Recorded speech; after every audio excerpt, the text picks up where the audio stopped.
There's a town in Australia where tourists book luxury beach holidays, ride camels at sunset, and stay in 5-star resorts. It also has a 1 in 2 annual chance that your property gets hit by crime. Flip a coin, those are your odds. That's not even the most dangerous town on this list, because the most dangerous place scored a crime rate 10 times higher than Sydney's. And the crisis got so severe, the Prime Minister had to fly in personally to deal with it. These 10 towns are not remote outback camps nobody's heard of. Some are on holiday shortlists.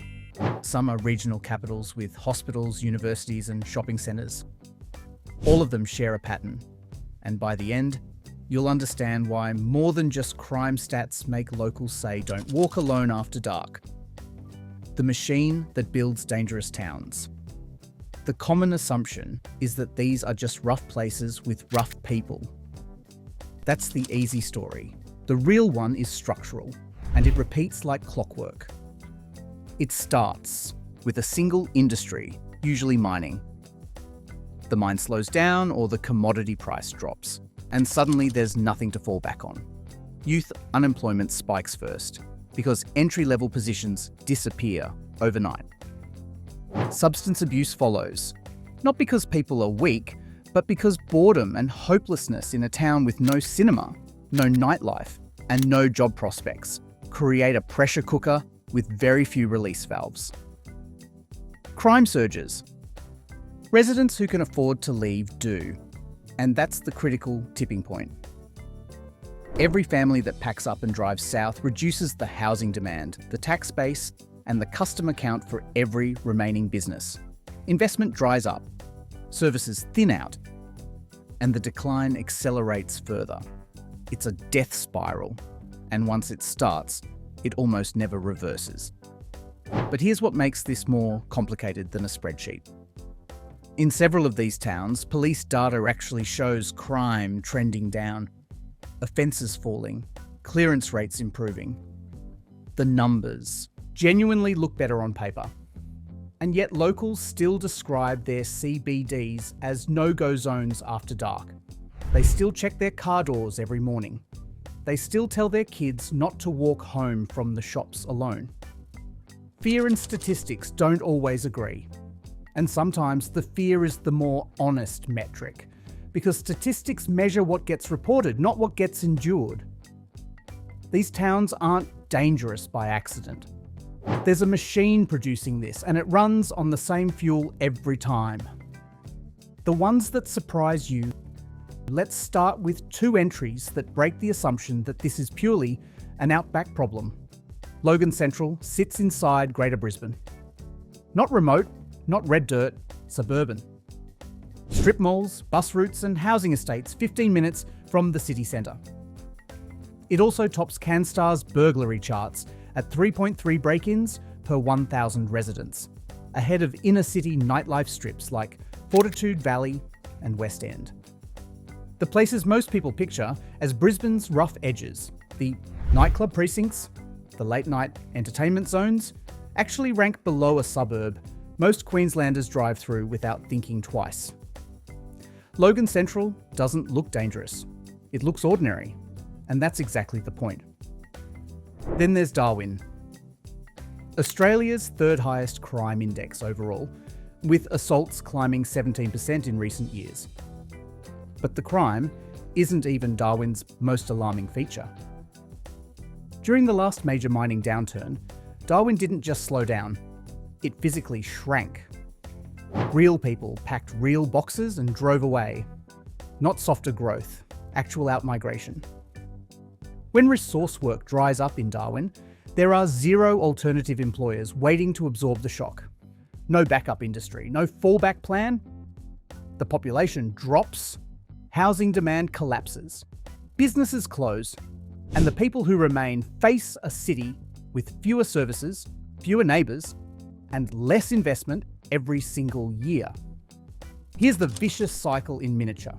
Falling population reduces demand, which causes closures, which accelerates the next wave of departures. The death spiral doesn't just hit tiny outback towns, even a state capital and a Brisbane suburb can get caught in it. Those two were surprising, but we're still in the shallow end. The towns coming next have numbers that genuinely shocked me when I pulled the data. If you find this kind of deep dive useful, consider subscribing so you don't miss the next one. Tourist trail, crime trail. Now let's talk about the towns that depend on visitors feeling safe, and the gap between their marketing and their reality. Rockhampton and Cairns sit on major Queensland tourist corridors. Both market themselves as gateways to the Great Barrier Reef and the Outback. Glossy brochures, adventure packages, cruise ship stops. Both also score in the bottom decile nationally for nighttime safety. Rockhampton records roughly one violent crime for every 3.7 residents. Its night safety perception score sits at 22 out of 100. A Nightwalk documentary filmed there captured a local saying on camera that it's as dangerous as it can get. And here's the detail that should bother anyone booking accommodation. 48% of crime happens between 6 p.m. and 6 a.m. Exactly the hours visitors assume pubs and streets feel most alive. Half the crime happens when tourists are most likely to be out walking. Cairns tells a similar story with different numbers. Theft and unlawful entry surged between 30 and 66% year on year. Night safety sits at 27 out of 100. A 2026 student housing guide, written for people actually moving there, explicitly warns against walking alone in the CBD after dark. When the advice meant for new residents reads like a travel warning, you know the gap between brochure and reality has stretched past the breaking point. And those numbers are bad. But we haven't even reached the towns where the stats stopped making sense. When the stats and the streets disagree, Kalgoorlie-Boulder in Western Australia runs break-in rates 240% above the state average, with over 600 offences per 1,000 residents. Reddit threads treat the place like the Wild West. Stories about checking car doors every morning, property theft as a near certainty, and the unwritten rule that you don't leave anything visible in your vehicle overnight unless you're comfortable donating it. But here's the twist. Local police published a piece arguing crime was actually trending down, clearance rates improving, offences dropping in certain categories. The official data says things are getting better. The people who actually live there, the ones posting on Facebook about their security cameras catching strangers on their driveways at 2 a.m, say something very different. So who do you believe? The spreadsheet or the street? Townsville pushes that tension even further. Its CBD recorded roughly 90,696 incidents per 100,000 people, placing it in the bottom 1 to 2% of all Australian suburbs for safety. Data aggregators explicitly label it unsafe to walk at night. Crime surged 15% in a single year. The nickel refinery closure in 2016 showed exactly what happens when mining abandons a Queensland city. Population outflow, falling house prices, years of painful recovery. And now history threatens to repeat, with BHP suspending nickel operations and other major employers cutting hundreds of jobs. Yet Townsville's boosters fight hard against the crime capital label, arguing the reputation itself scares away the very investment that could fix the problem. It's a vicious loop. The crime drives away capital. The lack of capital deepens the crisis, and the argument over whether to even acknowledge the crisis keeps the spiral spinning with no break in sight. In those tourist towns, at least everyone agreed there was a problem. In Kalgoorlie and Townsville, the argument is whether the problem even exists, and until a town can agree on the diagnosis, it cannot agree on a cure. The numbers that stop you. Cold now, we reach the towns where there's no ambiguity left, where the data and the locals are saying the exact same thing. Mount Isa scored a night safety perception rating of 15.28 out of 100, rated very low. To put that in context, 99% of Queensland suburbs are safer. One resident's Facebook post described reviewing home CCTV footage every morning and catching someone checking car doors or doing something suspicious outside the house almost every single night. Not once a week, not during a bad stretch, every night. That's not a crime wave, that's a daily ritual, checking the cameras the way most Australians check the weather forecast. Mount Isa also faces a crisis nobody talks about: the water supply. During severe drought, Lake Moondara reaches critically low levels, and mining operations consume enormous volumes. A town whose economy depends entirely on a single industry that requires massive water resources in an increasingly dry climate isn't planning for the future. It's gambling against it. Port Augusta in South Australia carries a 1 in 8 annual chance of being a victim of violent crime.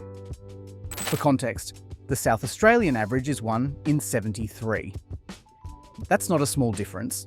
That's a 9-fold gap between one regional town and the rest of its state. Crime climbed 29% in a single year alone. The pattern residents describe is consistent and specific. By day, things feel manageable. Normal errands, normal routine, kids at school, shops open. But the advice flips completely once the sun sets, especially near certain public housing pockets along the railway line. Residents describe 2 different towns sharing the same postcode, one by sunlight, another by streetlight. And the nighttime version is the one that keeps people indoors. And somehow, neither of those is number 1. Paradise, with a police problem. Remember the town from the opening.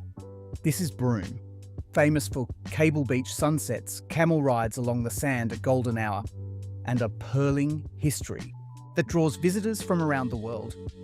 Travel magazines put it on bucket lists. Resorts charge premium rates for those Indian Ocean views. Instagram is full of Broome at magic hour, all warm light and turquoise water. It is also, by raw numbers, the most crime-saturated entry on this list. Roughly 215,795 incidents per 100,000 people. A 1 in 2 annual chance that your property gets victimised. Nighttime safety in the bottom 7% of regional Western Australia. 97% of WA suburbs are safer than Broome. The town struggles with homelessness, alcohol-related violence, and a tourism economy that funnels visitors directly into the same streets where locals say don't linger after dark. The brochure version and the lived version of Broome share the same geography, but almost nothing else. Mount Isa and Port Augusta don't pretend to be something they're not. Nobody books a luxury holiday to Mount Isa.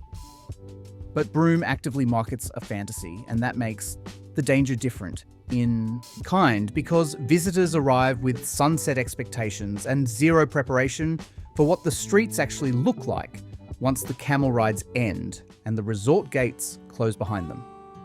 The town that became a national crisis. Alice Springs holds the number 1 spot, and it isn't close. The assault rate exceeded 9,200 per 100,000 in the 2022 to 2023 period, more than 10 times Sydney's. Think about what that ratio means. If Sydney's assault rate is the baseline for a major Australian city, Alice Springs is operating at a completely different magnitude of violence. The crisis escalated so far beyond local control that the Prime Minister flew in personally, pledged hundreds of millions of dollars, and backed youth curfews alongside strict alcohol bans. No takeaway drinks on certain days. Purchase limits, restricted trading hours. The Territory government changed hands on a law and order platform. Night safety perception sits at 23 out of 100. Alice Springs stopped being a local problem and became a national emergency, the kind that leads nightly news bulletins and triggers parliamentary debates. But here's the detail that should unsettle everyone who thinks intervention solves this. Even after a 13 to 20% drop in some offence categories, real measurable improvement by any statistical standard, locals told the ABC they still didn't feel safe. The numbers got better, the streets didn't change. The curfews reduced some visible disorder, and the alcohol bans cut consumption by roughly a quarter. But 3/4 of people still found ways to drink despite the regulations. The underlying drivers, intergenerational trauma, poverty, overcrowding, a chronic shortage of youth services, remained almost entirely unaddressed. The restrictions treated the symptom while the disease continued to spread. This is where every thread in this video converges. The death spiral, the perception gap, the political crisis, and the fundamental question of whether curfews and bans and police surges actually fix anything, or just compress the problem until the funding runs out. The question nobody asks. These 10 towns share a structural pattern, not a character flaw. Mining dependence, economic contraction, substance abuse, crime, exodus, and deeper decline. The same machine running on the same fuel in 10 different postcodes. The real tension isn't the crime statistics. It's that curfews, alcohol bans, and extra police deployments all treat symptoms while the underlying disease, housing, jobs, youth services, economic diversification, remains largely unaddressed. Every town on this list lost its economic foundation before it lost its safety. The crime followed the job losses, not the other way around. Critics argue that if governments had invested in those foundations earlier, if diversification had started before the mines slowed, if youth services had been funded before the substance abuse took hold, the blunt instruments wouldn't have been necessary in the first place. And there's a deeper question the data can't answer. In towns where police stats show genuine improvement but locals still feel unsafe after dark, which metric matters more, the spreadsheet or the street?